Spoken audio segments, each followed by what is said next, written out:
بسم اللہ الرحمن الرحیم 26 دسمبر 2007 کی رات جب بینظیر بھٹو ایک لانگ ڈرائیو کے بعد اسلام آباد کے زرداری ہاؤس پہنچی تو وہ بہت تھک چکی تھی، لیکن آئی ایس آئی کے سربراہ میجر جنرل ندیم تاج کا پیغام ان تک پہنچا تھا کہ وہ ایک اہم کام کے لیے ان سے ملنا چاہتے ہیں۔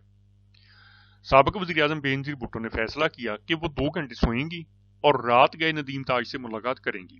یہ ملاقات رات 1:30 بجے ہوئی اور بینظیر کے علاوہ ان کے سلامتی کے مشیر رحمان ملک بھی اس میں شامل تھے۔ ندیم تاج نے انہیں بتایا کہ اس دن کوئی انہیں قتل کرنے کی کوشش کرے گا۔ آئی ایس آئی کے سربراہ میجر جنرل ندیم تاج کو اپنے ذرائع سے اتنا یقین تھا کہ وہ خود دیر رات بینظیر کی اسلام آباد رہائش گاہ پہنچے تھے۔ بی بی سی کے اسلام آباد میں سابق نمائندے اوین بینٹ جونز اپنی کتاب the Bhutto dynasty the struggle for power in Pakistan یعنی پاکستان میں طاقت کے لیے جدوجہد میں بھٹو خاندان میں لکھتے ہیں۔ یہ سنتے ہی بینظیر کو شبہ ہوا کہ ندیم تاج کہیں ان پر اپنے پروگرام کو منسوخ کرنے کے لیے دباؤ تو نہیں ڈال رہے۔ انہوں نے ندیم تاج سے کہا، اگر آپ ان خودکش بمباروں کے بارے میں جانتے ہیں تو آپ انہیں گرفتار کیوں نہیں کرتے؟ تاج کا جواب تھا کہ یہ ناممکن ہے کیونکہ اس سے ان کے وسائل کا راز افشا ہو جائے گا۔ اس پر بینظیر نے کہا کہ آپ میری سیکورٹی میں اضافہ کریں، آپ نہ صرف میری بلکہ میرے لوگوں کی حفاظت کو بھی یقینی بنائیں۔ آئی ایس آئی کے سربراہ نے وعدہ کیا تھا کہ وہ اس کے لیے اپنی پوری طاقت لگا دیں گے۔ بینظیر جب جنرل تاج سے مل رہی تھیں، ان کے قاتل ان کے قتل کی حتمی تیاری کر رہے تھے۔ بینٹ جونز لکھتے ہیں، آدھی رات کے بعد طالبان ہینڈلر نصر اللہ 15 سال کے 2 بچوں بلال اور اکرام اللہ کے ساتھ راولپنڈی پہنچ چکا تھا۔ اسی دوران طالبان کے 2 دوسرے ارکان حسنین گل اور رفاقت حسین راولپنڈی کے لیاقت باغ کا معائنہ کر آئے تھے، جہاں بینظیر بھٹو کو شام کو جلسے سے خطاب کرنا تھا۔ اس وقت پولیس پارک کے 3 گیٹ پر میٹل ڈیٹیکٹر لگا رہی تھی، لیکن اس سے کوئی فرق نہیں پڑ رہا تھا کیونکہ منصوبہ یہ تھا کہ بینظیر پر حملہ کیا جائے گا جب وہ جلسے سے واپس جا رہی ہوں گی۔ یہ دونوں افراد وہاں سے مکمل طور پر مطمئن ہو کر واپس آئے اور بلال کو تو کچھ کارتوسوں کے ساتھ پستول اور اکرام اللہ کو ایک ہینڈ گرنیڈ دیا گیا۔ حسنین نے بلاول کو مشورہ دیا کہ ٹرینر کے جوتے پہننے کی بجائے کچھ اور پہنے، کیونکہ افواج کو یہ سکھایا جاتا ہے کہ جہادی ٹرینر جوتے پہنتے ہیں اور وہ انہیں شبے میں پکڑ سکتے ہیں۔ بلال نے مشورے کے بعد جوتے کی جگہ چپل پہن لی۔ نماز پڑھنے کے بعد حسنین بلال کو اس گیٹ تک لے گئے جو ان کے خیال میں بینظیر استعمال کرنے والی تھی۔ بینظیر کے قتل کی تحقیقات کرنے کے لیے اقوام متحدہ کی انکوائری کمیشن کے سربراہ اور بعد میں گیٹنگ اوے ود مرڈر نامی کتاب لکھنے والے ہیرالڈ مینوز لکھتے ہیں، 27 دسمبر کی صبح بینظیر صبح 8:30 بجے بیدار ہوئیں۔ 9 بجے انہوں نے ناشتہ کیا۔ 2.5 گھنٹے بعد وہ امین فہیم اور پیپلز پارٹی کے سابق سینیٹر کے ساتھ افغان صدر حامد کرزئی سے ملنے گئی۔ کرزئی اسلام آباد کے سرینا ہوٹل کی 4تھی منزل پر ٹھہرے تھے۔ 1 بجے وہ زرداری ہاؤس واپس آئیں۔ انہوں نے کھانا کھایا اور شام کو اپنے ساتھیوں کے ساتھ لیاقت باغ میں دی جانے والی تقریر کو حتمی شکل دی۔ سپہر کو بینظیر گاڑیوں کے قافلے میں لیاقت باغ کے لیے روانہ ہو گئی۔ اس قافلے میں سب سے آگے ٹوئیٹا لینڈ کروزر میں پیپلز پارٹی کے سکورٹی کے سربراہ توقیر قائرہ تھے۔ ان کے بالکل پیچھے بینظیر کی سفید رنگ کی لینڈ کروزر تھی اور دونوں طرف قائرہ کی 2 اور گاڑیاں چل رہی تھی۔ ان گاڑیوں کے پیچھے زرداری ہاؤس کے 2 ٹویوٹا ویگو پک اپ ٹرک چل رہے تھے۔ ان کے پیچھے زرداری ہاؤس کی سیاہ مرسیڈیز بینز تھی جو بلٹ پروف تھی اور ضرورت پڑنے پر بینظیر اسے بیک اپ گاڑی کے طور پر استعمال کر سکتی تھی۔ بینظیر کی کار میں سامنے والی سیٹ پر ان کے ڈرائیور جاوید الرحمان اور دائیں جانب سینئر سپرنٹنڈنٹ پولیس میجر امتیاز حسین بیٹھے تھے۔ درمیانی نشست پر بائیں طرف پیپلز پارٹی کے سینئر رہنما مخدوم امین فہیم، وسط میں بینظیر اور دائیں جانب بینظیر کی پولیٹیکل سیکرٹری ناہید خان بیٹھی تھی۔ 2:15 پر بینظیر کا قافلہ فیض آباد جنکشن پہنچا، جہاں سے ان کی سیکورٹی کی ذمہ داری راولپنڈی ڈسٹرکٹ پولیس پر آ گئی۔ 2:56 پر بینظیر کا قافلہ دائیں مڑ کر مری روڈ لیاقت آباد روڈ پر موڑ پر آیا اور لیاقت باغ کے وی آئی پی پارکنگ ایریا کی طرف بڑھنے لگا۔ उसी वक्त बेनजीर खड़ी हुई और इनके लैंड क्रूजर की छत से उनका चेहरा जाहिर हुआ। वो लोगों की तरफ हाथ हिला रही थी और इनका सलाम कबूल कर रही थी और इनकी गाड़ी लियाकत रोड पर आहिस्ता आहिस्ता चल रही थी। बेनजीर की हिफाजत करने वाले लोगों ने एक बार भी इन्हें नहीं रोका कि इस तरह खड़ा होना खतरे से खाली नहीं है। हेरल्ड मेनूज अपनी किताब में लिखते हैं, 3:16 पर बेनजीर के काफिले को 5 से 6 मिनट तक पार्किंग एरिया के अंदर वाले गेट पर रुकना पड़ा, क्योंकि पुलिस के पास गेट खोलने की चाबी नहीं थी।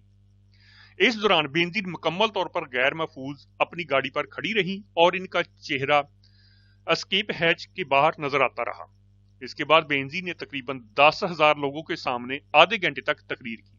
इस दौरान उन्होंने 17 बार अपने वालिद का नाम लिया।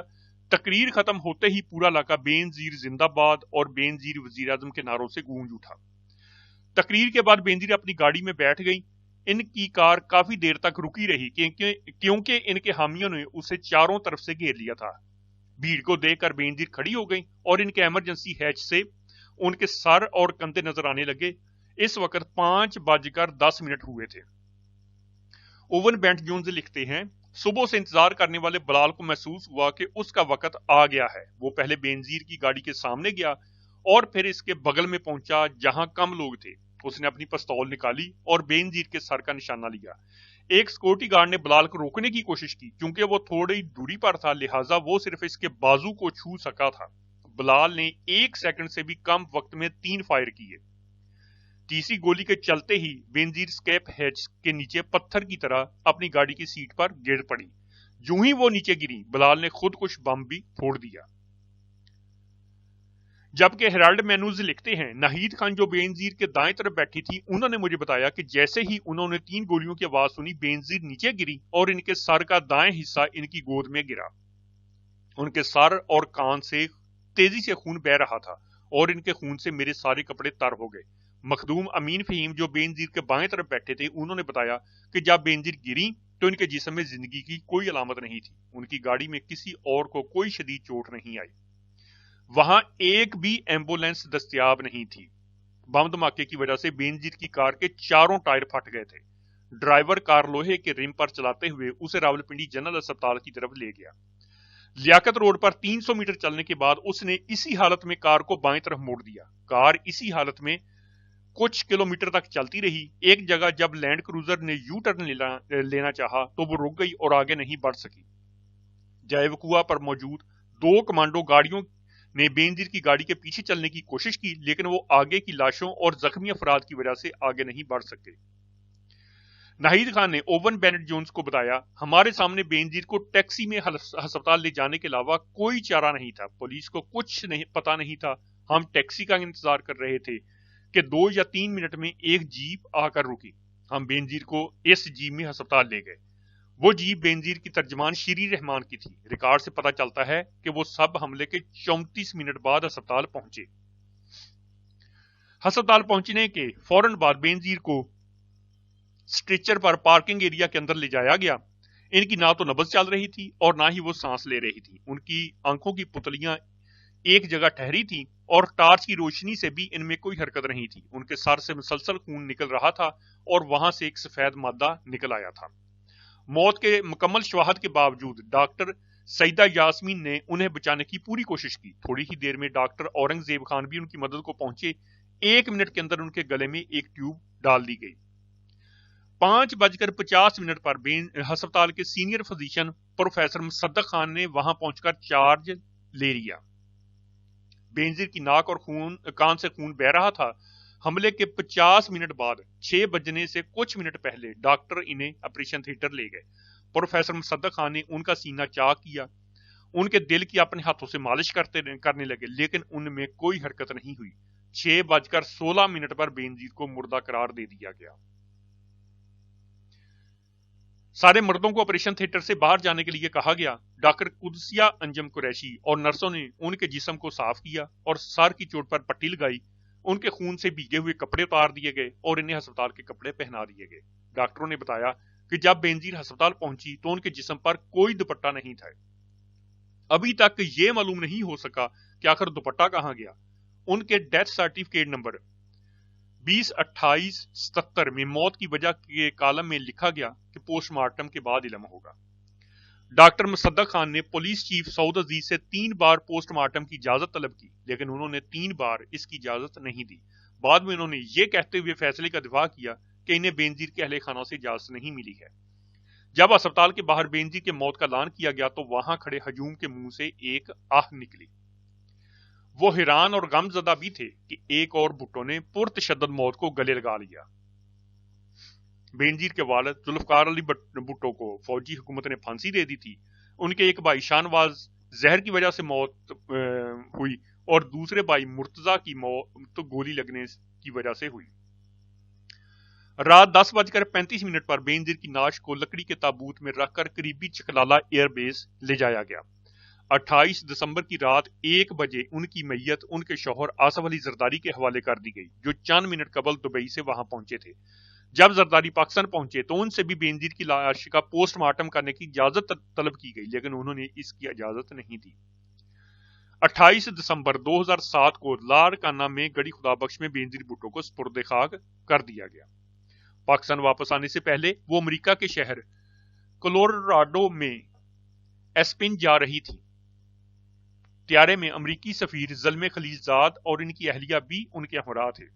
त्यारे की मेजबान ने बेनजीर को तंदूर से बराह रास्त निकली ताजा कुकीज खिलाने की पेशकश की। बेनजीर ने शाइस्तगी से ये कहते हुए इनकार कर दिया कि इन दिनों वो अपना वजन कम कर रही हैं, लेकिन 1 सेकंड के अंदर ही उन्होंने एयर होस्टेस को वापस बुलाया और कहा, चलो इससे क्या फर्क पड़ता है, मुझे चंद महीनों में मर ही जाना है। इसके साथ ही आज की ये वीडियो यहीं पर खत्म होती है। अगर ये वीडियो आपको पसंद आई है तो चैनल को सब्सक्राइब लाजमी करें और वीडियो को भी लाइक करें और अपने कमेंट्स से भी आगाह करें। इंशाल्लाह जल्द ही दोबारा नई वीडियो के साथ हाजिर होंगे। अल्लाह हाफिज।